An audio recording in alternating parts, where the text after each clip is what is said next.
Hello, my friend. I'm so glad to have you with me for this journey on the Enneagram and Marriage podcast today. We're talking about being with each other, the withness of Advent, even in the dark. I am so grateful we get to welcome a beautiful and prolific writer for this episode. Actually, my editor from the Enneagram and Marriage, but here with her own beautiful book, Stephanie Duncan Smith. She is the editor at Harper One. She is also the author of Even After Everything, the spiritual practice of knowing the risks and loving anyway. Oh my goodness, you are in for a treat with this title. It is an Advent book, a candlelit book, as she'll describe. And I did our interview over candlelight. I would welcome you to actually listening or watching this pod with your own candle. I can smell ours from downstairs wafting through the air right now. And I am so glad that you are joining us for this special episode as you perhaps try to keep your heart open even after everything. Isn't that hard sometimes? I was just reflecting on how it reminds me of a scripture that I love, just the beginning of 1 Corinthians 13:12. For now we see through a glass darkly. And I love how Stephanie reminds us that Advent begins in the dark. And so, if you're waiting, if you're mourning, if you have something hard going on and you're trying to just make it and figure out how do I stay open, this is the podcast for you. And guess what? Advent is a season of waiting. I'm asking Stephanie tough questions because I too have mournful moments and laments, and I too want to walk back to joy. And I'm always encouraging my clients to do that. So, both and, right? We're always trying to encourage and bring the joy as well as in our own moments of falling down, needing our community to lift us back up too. So that's where we're at today. I want to make sure you know Stephanie's book is in the show notes. Make sure you grab it along with any other E&M sales on this Cyber Monday. You're probably getting some last minute shopping done, or some of you are like, I haven't even started yet, Krista. But let's make sure that you know we are here for you with all of that. And let's also make sure that I remind you that this episode is for you, friend, even if you're just like, I am struggling so badly. So we want to make sure we're not rushing past you. We're not just telling you another marriage tip, but we're here for you today. So drink it up, drink it in with us, and welcome to Advent. Even if you're not a person of faith, I welcome you to the season of pre-Christmas when you just allow yourself to be real and authentic and allow yourself to breathe. Stephanie's going to talk a lot about breathing. So go ahead and take a deep breath now as we welcome ourselves into this beautiful conversation with Stephanie.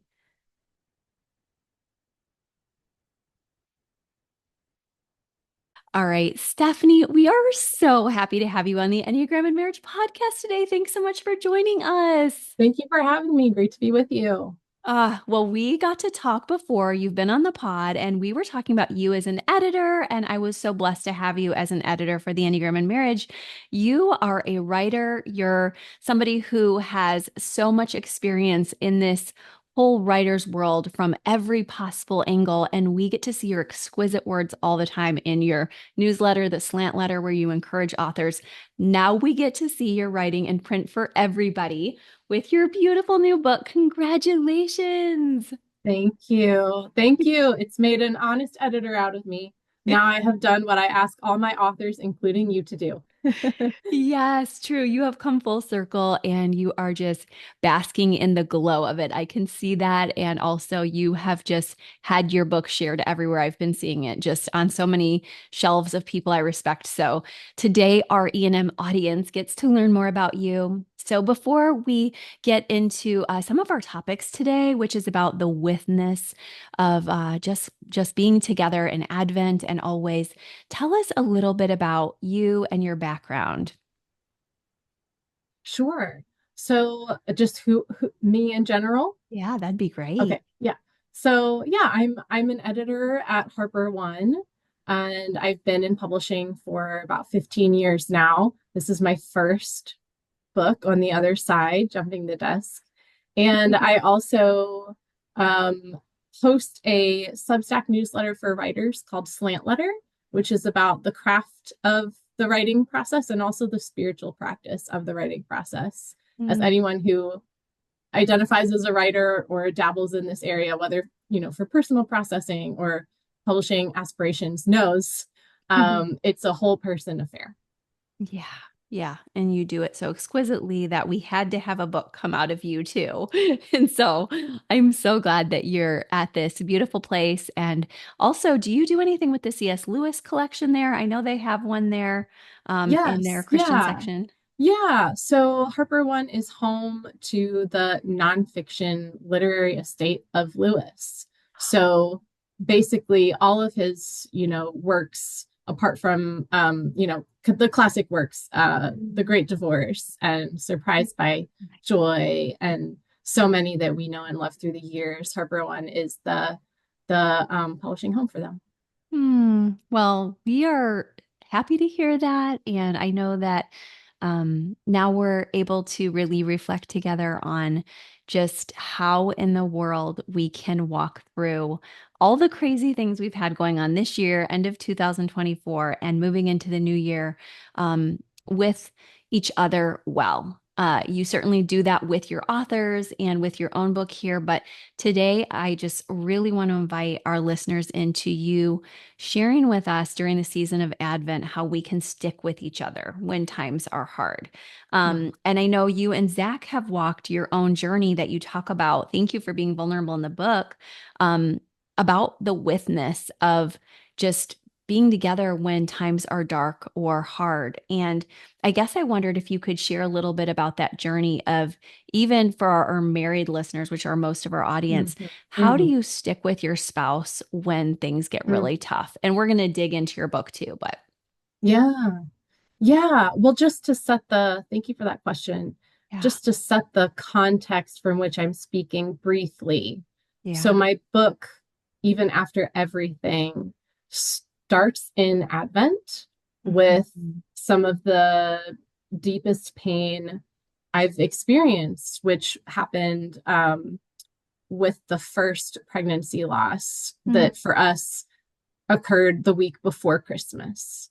Yeah. And then fast forward to 1 year later, I gave Mm. birth to our daughter nearly 1 year, nearly to the day of Mm. that Advent loss. Mm. So from Advent to Advent, in this very strange circle of a year, Mhm. my husband Zach and I, individually and together, experienced really some of the deepest pain and joy, Mm. all in parallel, and then plenty of unknowing in between during that time as well. So yeah, it I think something that has stood out to me in learning more about how do we study ourselves Mm. when you're in that space of hoping for the best and fearing the worst, or something Mhm. devastating has happened. How do you find an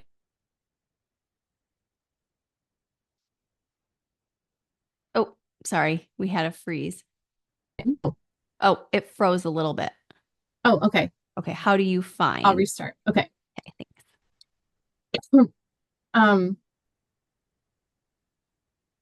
yeah, to that question of how do you find solid ground when you're facing uncertainty or a Mm. loss or coming to grips with a hard reality, one of the Mhm. biggest things is Mhm. secure attachment in your relationships. And that surprises you none, Krista, Yeah. and probably many of our listeners. But I think it helps to put language to what we already intuit to be true, Mhm. which is when we experience secure attachment in a safe relationship, Mhm. that can be an anchor for us in uncertain times. Mm. And I think the invitation and the puzzle in a marriage relationship is when you're going through something difficult together, how do you be that for each other when you're also really contending with your own conflictions and loss and disorientation? Mm. So that can be a puzzle, both a puzzle to figure out, but Yeah. also really, I think there can be some great consolation in knowing that you don't walk through anything alone. Mm. And Mhm. also, at least I found, especially Yeah. with Zach, that he was someone that I could be in my pain around without having Mm. to put on a happy face or, Mm. perk up or polish up. I don't have to do that for him. So I didn't have to be presentable Mm. because I had this safe attachment, secure attachment in this safe relationship where I could be myself. And sometimes being myself meant I'm not getting out of bed today and I don't want to talk to anybody. And I might not even want to talk to you. And that's okay. There's space for that Mm. in our relationship. Mm. That just speaks to our listeners and myself so much about what we can grow towards expansively in relationships, not only with our partner, but with each other. Um, you already got us on a beautiful start to talking about the withness right there, because so many of our tendencies, if we're the 4, 5, or 9, could be to run away for Yeah. good, or if we're the 7, 8, 3, to run into aggressively, or of course, if we're the 1, 2, 6, we could just be looking out for this cultural way of how should I do things versus really Mm-hmm. integrating inward. So when you talk about that with Zach, of course, I know it's always going to be a clumsy thing at times and also beautifully orchestrated at other times. Um, what would you say helped you as you thought about Advent? Because again, here you're telling us this is the time it all kept happening. And I love this part in your book where you have a quote towards somebody else and you say, Advent begins in the dark. Is that the exact quote? That's right. That's right. That's Fleming Rutledge, Mm. amazing theologian. Yeah. Okay. So, what would you really say to us when we're in that dark space and we're like, how do I find my way if I don't have maybe a spouse who gets that and can hold secure attachment with me? Mm, What are the comforts we can find from our spirituality if yeah. we're walking in a season like that? Yeah. Yeah. So in this book, I'm of course writing from my particular experience Yeah. of miscarriage and pregnancy loss. Mhm. But my hope in writing the book and in this conversation is that the the experience of loss and hardship is universally felt. So whatever your particularities are, there Mm. are so many ways that all of us walk into Advent Yeah. and Christmas burned out and threadbare and Yes. just done. There are Yes. so many angles from which we experience that. Mhm. And for me, and as I think for many people, when you are going through some of the darkest, most difficult times of your life, Mhm. and then you enter this season that's all twinkly lights and all, you know, cookie Mhm. decorating contests Mhm. and gift exchanges, you feel that dissonance real deep. And you might not feel that you have it in you to engage. And something that really that I had to discover this for myself. But something that I came to realize is that Advent is actually not a celebratory season. Mm. It's actually because Advent is historically in the church, Advent is a way of observing a season of preparation for Christmas. Christmas is the celebration. God Mhm. with us through the incarnation is the celebration. But Mhm. Advent is the 4 weeks leading up to Christmas, which are actually designed to observe that all is not right with the world. Mm. Because Advent, traditionally, it it expresses the waiting before God shows up. And that is not a time of celebration. That Mm. is a time of aching and waiting and crying out. And if I could, I will read a brief take on this, what I had to reckon with for myself. First, Advent is not a space to put your best face forward and Mm. experience the joy of Christmas. So you can let yourself off the hook from that right now if you're not feeling that this year. That's actually what this space is for, to say I am not okay. This world is not okay and we need God to show up Yeah. because we are not handling this. Mm. Um but I will tell you, of course, at first, I I really couldn't reckon with the fact that here the entire world was Mm. readying itself to celebrate the birth of Mm. the human God whose birthday would be the hinge of Yeah. history. Yeah. And here I was, Mm. childless Mm. and deeply, deeply um, just in that state of loss. So I don't say any of this lightly, is what I'm Yeah. trying to get at. But Yeah. I do want to read where this reckoning brought me with. Mm-hmm. The first language of this expectant season is not bell carols, but groaning, the audial ache of a hurting world. The God of Advent is not a God of indifference, but the God who imagined mirror neurons into existence, the cell network responsible for so much of what makes us human, which is the basic ability to read and respond to the emotional needs of others. Every human encounter of empathy begins with mirror neurons firing in witness to pain. It is fitting, then, that the sacred year begins with Advent. Human pain is the call, every nerve ending crying out. The incarnation is the response, every mirror neuron of God firing, volcanic and awakening. God hears the crash and cries of our great fall, and like a mother, comes running. Emmanuel rushes through time and space to be not just near our hurt, but human with us in it. That's beautiful and so hopeful.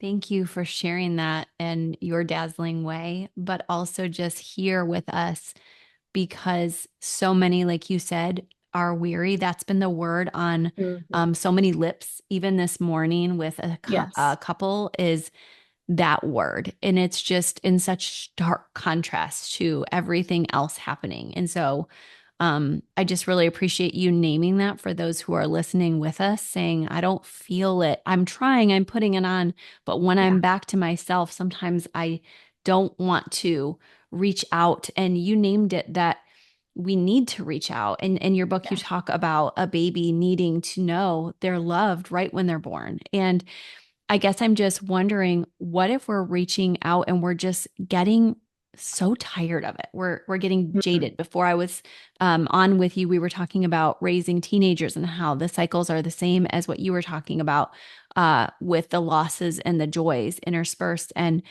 when we're feeling like I can't do it anymore, what's something in um, your spiritual really your spiritual awakening that you've realized we can hold on to when we're in those dark moments? Yeah. Yeah. So I tell a story early in the book that epitomizes this question to me. And there was a moment I was pregnant with my daughter, which would be a healthy birth, Mhm. and she's 4 now somehow. And but I'd gone in for a routine appointment. The It was early on. The handheld Doppler couldn't pick up the heartbeat, and this was after our loss. So Mhm. they said, wait here in the exam room. We're going to get the ultrasound prepped for you so we can, ensure that there is a heartbeat. It's Mhm. possible the Doppler just couldn't pick it up. So Mhm. I'm in this exam room, and the muscle memory is just flooding back to me. Mhm. And I'm thinking I've been here before. And Mhm. also a little bit like I know what they're gonna say, or at least I kind of thought I did. Mhm. And I there was just I was scrambling. I was scrambling for what can I hold on to. And I knew that there was no surface sentimentality, no platitude, none of that was going to work to hold me up in that moment of desperation. And also, there was nothing I could do for someone who really wants to control outcome and circumstance. There was nothing I could do but wait to hear the verdict. Mhm. So I was kind of going through this mental, checklist of like, what can I stand on right now? In the midst of a spiral, this was not logical, organized thought. Yeah. But the only thing I came to, and what I came to, is just an improvised breath prayer that I've kept with Mhm. me since. And that is just, inhaling, because my body needed to find that Yeah. center too. My body was spiraling as much as my mind and my heart. And and I it was sort of like, inhale, I am, that's God's name. as God reveals it to us, and then exhale with us. And I thought, Mhm. I have no idea what the end of this story is going to be. And I have zero control over it. What I do know is that the I am is with me. Mhm. And I can stand on that. And so that was what I did. And I just tried to breathe and keep breathing. And finally, they came to get me. The ultrasound showed a heartbeat. And that would be, the maybe first or second time I heard my daughter's heartbeat, and Mhm. all was well. Um, but I was waiting in that exam room praying and spiraling for 45 minutes. It was a Oh, long wait. yeah. And I realized that that was the only thing that, you know, could hold me. But it did. It did. Yeah. And the truth is, and I think this is really, really important, the truth is, the I am with me would have held even if it wasn't okay. Yeah. And that's why it was a promise that could hold me up. That's the only reason, Mm. because it couldn't be outcome dependent. Mm. So yeah, and that radical witness Mm. was what I needed also to sustain me through the 9 months of unknowing ahead, right? Yeah. And whatever the outcome is, Mm.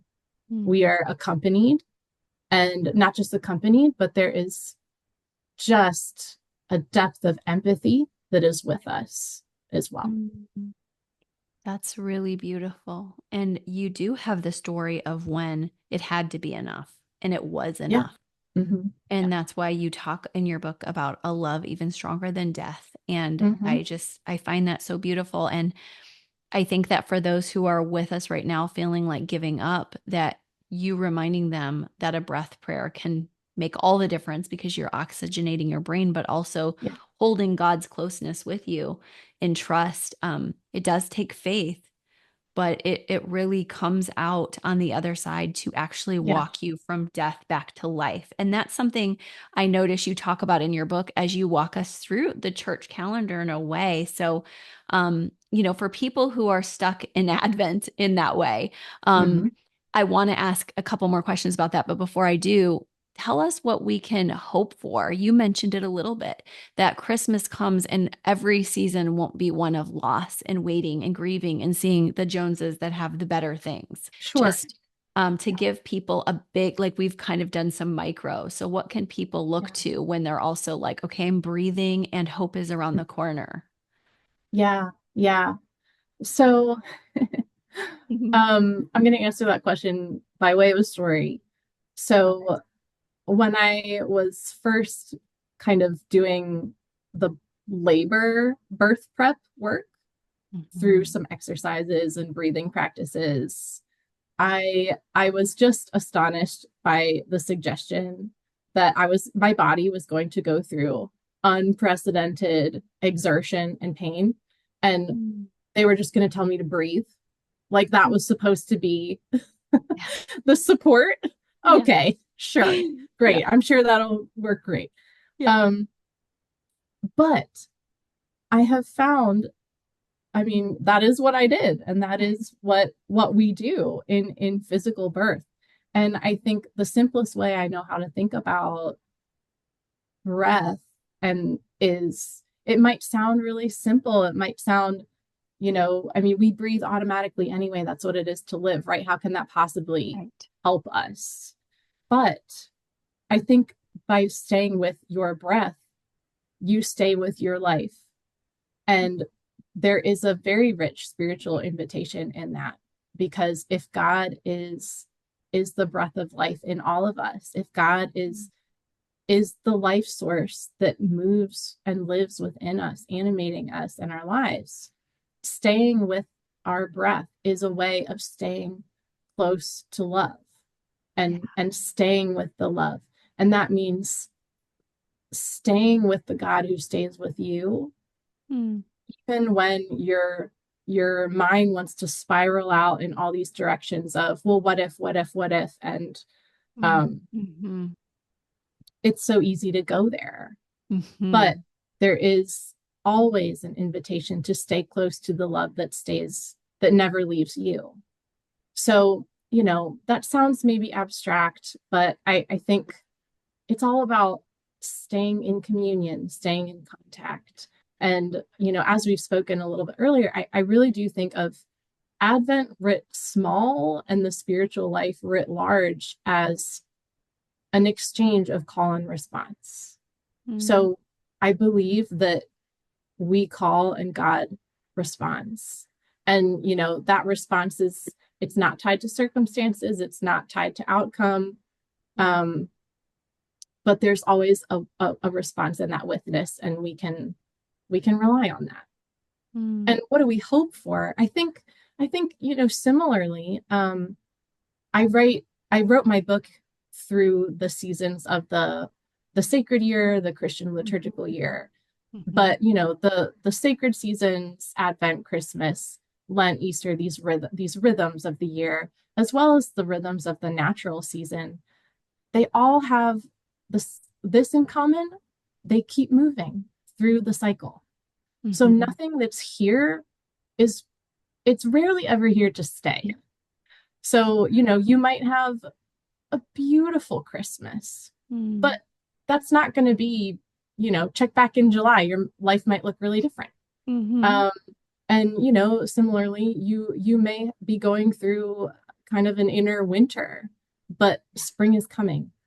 And I think we can cultivate resilience that will can sustain us when we recognize these seasons, they keep moving, and so can we.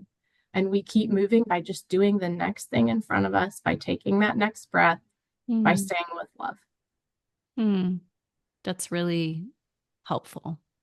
I think that we're looking at big picture calendar movements with some far away hope, but you're bringing us close and personal to say, you're allowed to take that next breath right now. In fact, you need Yeah, to, and yeah, you're allowed to take that next step. yeah, yep. And I also think that it's really important to keep hoping for the best and not learn the wrong lesson, which is so easy to do, which Mhm, is after you've been hurt, after you've experienced disappointed hope, it's all too easy to think, I'm just not going to set myself up for disappointment again. So I'm not going to get my hopes up at all. But that's a mhm, really small way to live. And I think we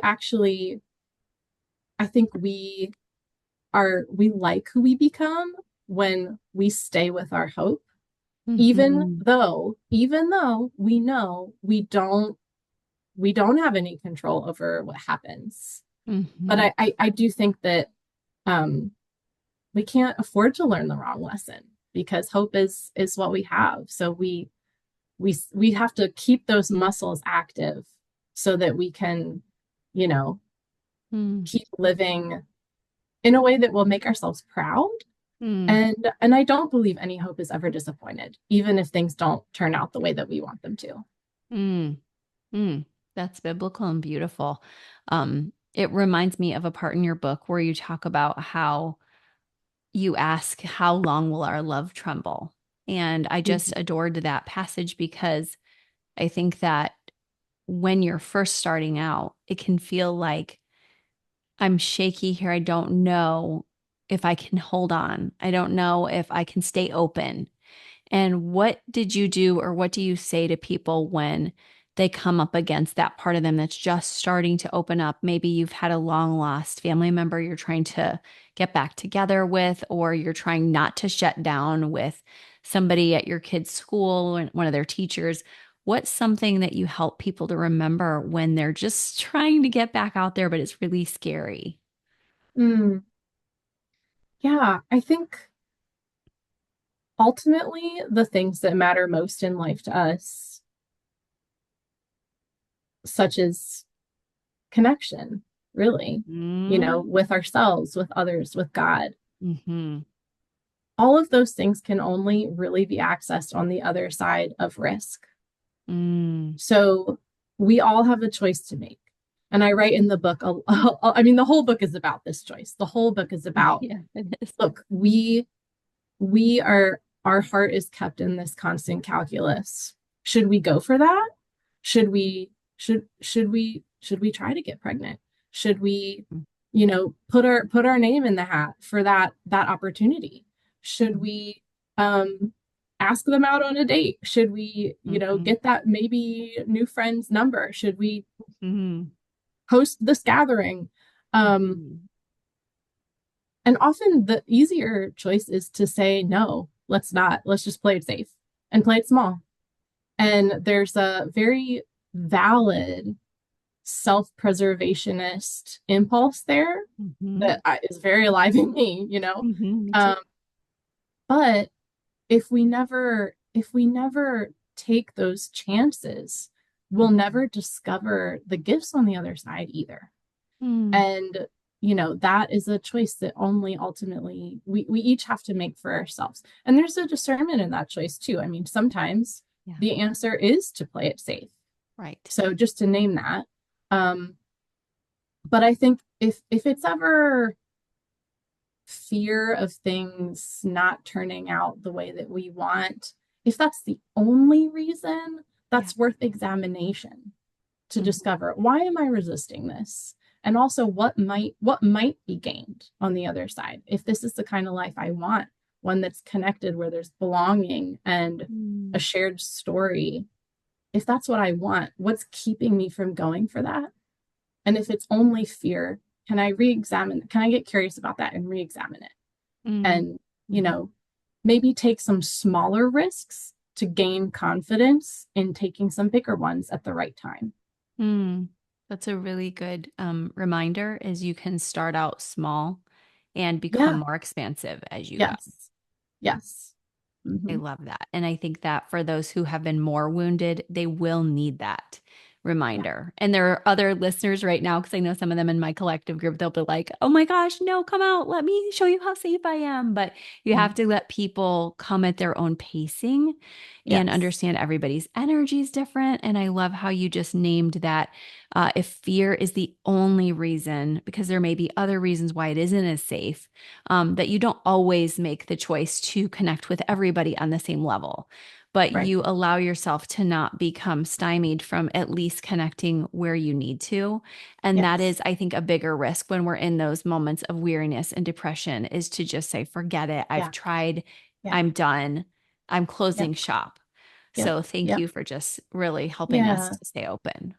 Yeah. And just to, bring that closer to the ground too, one story that rises to the top for me is my husband and my discernment period of when we were ready to try again after a loss. Mm, And I have two kids, and both of them were born after losses. mm, And so, after our second loss, I was just in a really dark place. And this is a personal decision. This is speaking for me and no one else. But for in my own discernment process, what I found when I examined what should we do here and what do I want, it was very clear that we wanted to try again.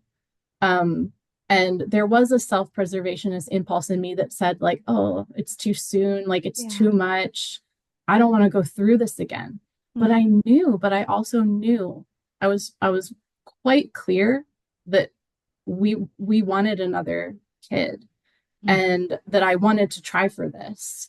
Um, and I kind of had to, realize for myself, what, this is going to be just as hard mm, in 3 months, in 6 months, in a year, in 2 years mm, as it is right now. It's going to be just as hard. But if this is what I want, the only way to see if it's even possible is to try again. mm, So, for us, it clarified for me. It was the desire. That was what drove it. mm, I was very clear on the desire. I was very clear on the risks, but I mm. knew that what I wanted could only, be accessed on the other side of a risk. And I also say that with great recognition that, um, you know, pregnancy and pregnancy loss stories are very complex and Mhm. individualized, and there are never any guarantees, and many people know that much more intimately than I do. Mhm. Um, so there's never any guarantees, but all I could do was try. And I knew that it might feel like trying to protect myself by putting it off, but I knew it would be hard anytime. Mm. So, I made a choice based on that after I examined it. Mm. You realize I can do hard things. I can breathe through hard things. I can pace Yeah, accordingly, yeah, but I'm going for this. I'm going for what I yes, feel commissioned to do. yeah, hmm It's beautiful. I also think that a lot of us, including probably both you and I, and many of our listeners, really enjoy going to God when we feel like we're let down by other humans. And hmm something my hmm husband has helped me to realize over the years when I'm just devastated that he wounded me. He's like, you've hurt me too. And of course, with mm all of our human heuristics, that also Yeah. comes to us as sort of a blow because most of us have the availability bias thinking that we were hurt. But did we mm ever extend, all the grace that we always extend all the grace we needed to as well. And so that has helped me stay in the game longer as well, just to mm. go to God and just allow myself to realize, we all have wounded each other. Yeah. And you talked about C.S. Lewis's The Great Divorce earlier. There's a ride that we get to go on, and it's will you come back around and see the error of your ways? And I think sometimes hmm the personal repentance is also a part of it that many of us can forget when we're thinking, like, what can my spouse do for me? What can my hmm community do? They've hurt me. I have church hurt. And I'm the first to tell you I have church hurt. It's just, I think it's really important that we also ask ourselves, like you said, what can I do to step out of the pit as well? And Yeah. sometimes that will be partnering with a doctor, family members, friends, doing boundaries work, counseling, coaching. Have you found community has been such a part of it for you too, in all of your dark moments? Yes. Yeah. Yeah. Yeah.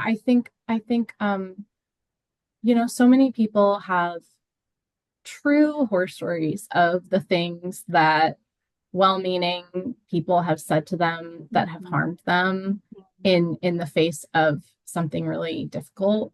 Yeah. And I I I I don't have a lot of those stories when it comes to our personal experiences. What I do have are stories of people who Mm. have just, said in simple ways, I've been there too, and we're Mm. thinking of you, you know. Mm. Um, there's a I quote her in the book, but there's this wonderful quote from Diana Butler Bass, and she said, "We cannot rush the night, but we can light candles."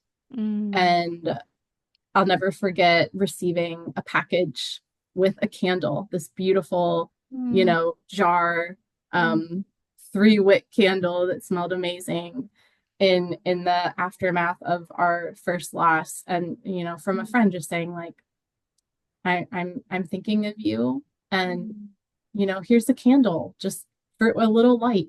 And here's the thing, there's no, we're talking about God's witness. Mm. There's no easy fix here. There's no, I mean, what can people really do? They can't do anything to change what matters the most, Mhm. but they can show presence Mhm. and, illuminate some light for you.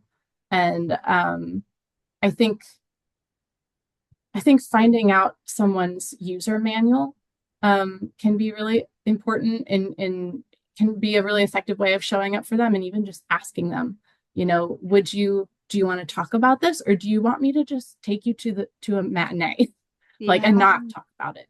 Do you want me to bring some food and stay a while, or do you want me to just drop something at your door? Giving them choices can Mhm. be a really meaningful way to show up for people and just be that presence. But that means so much. Thank you for just acknowledging that and how important it is to dig deeper so that you can really be with these people that you love even better this season, all through the year. Sounds like you had some friends who really knew that you would Mm-hmm. love that light in the darkness and that Yeah. she took the courage to bravely send it, even though she might have felt that awkward sense of, I don't want her to be mad at me if she thinks this is trivial. It's like you appreciated the gift she gave Yeah. even if you still had to process all your big feelings around it, it was just wonderful knowing you were being thought of. Yes. Yes. And so often people want to do more than that, Mhm. but knowing that you're being thought of, it's often more than enough. It So is. it's more than you think it is when you offer it. It's Yeah. so true. So don't Yeah. give up on the little things and also don't give up on Stephanie's amazing book. I'm so thankful for you. Tell everybody where they can get more of this richness. There's just so much more we couldn't cover today, but tell everybody about your Substack too, because you have some beautiful candlelit conversations going there as well. Mm. Yeah, thank you. So even after everything, it's available everywhere books are sold. I had a friend describe it as it's not a beach read, but it's a candlelight read. Yes. And I think that captures it exactly. My hope is that it can be that candle in the night for you. So I hope that you will, if something in this conversation spoke to you, I hope that you will find your own copy for a deeper conversation. And on Slant Letter, which is slantletter.com or Slant Letter on Substack, I am hosting through the new year, actually. We're doing a reading, a close reading of the book together, a couple chapters at a time, just to dig deeper into the themes of, naming the night and redefining resilience and then receiving the joy, which can be its own challenge after something hard has happened. So that'll be a space for us to take everything deeper. Mm, so beautiful. So thankful. And thanks for spending time with us today, sharing this rich gem. Thank you. Great to be in conversation with you. You too. I'm so thankful for this conversation. Oh my goodness, Stephanie really makes me just adore her writing gift. I love how she shared stories, and I hope you're intrigued. You will find yourself falling in love with her writing. Every time I read her slant letter, even I've shared it with Wes several times, we're just in awe. And even her writing through the book where she talks about the entire year, all the seasons, it's not just Advent. I really hope you get to enjoy this too. Savor it. She's a 4, as you heard. So take your time with it, light your candle. I hope you did that a little bit for this episode, as well as just breathed. Take that last deep breath of the episode, not of the day, but of the episode with me now, and allow yourself to carry one thing forward with you. What will that be? Allow yourself just to sit with it and bring that into your day. And I hope you'll grab everything you need out of the show notes as well from Stephanie. And I'll talk to you soon. Bye bye.